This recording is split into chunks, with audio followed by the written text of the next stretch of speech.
പിറന്നാളായിട്ട് uniform എന്തിനാ? Colour dress ഇട്ടുകൂടായിരുന്നോ? അച്ഛാ,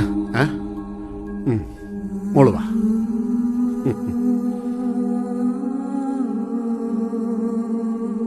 അച്ചാച്ചി മോളെ അന്വേഷിച്ച് രാവിലെ പോലെ കാത്തിരുന്ന് മടുത്തു. പിന്നെ അച്ചാച്ചി കിടന്നുറങ്ങി. എണീറ്റിട്ട് അച്ചാച്ചി പായസം ഉണ്ടാക്കി വെച്ച് കഴിക്ക്. നീ എന്താടാ നോക്കിയിരിക്കുന്ന? കഴിക്ക്.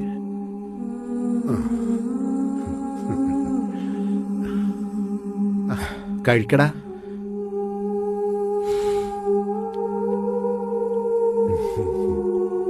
മോള് കഴിക്കുന്നുണ്ടില്ലേ?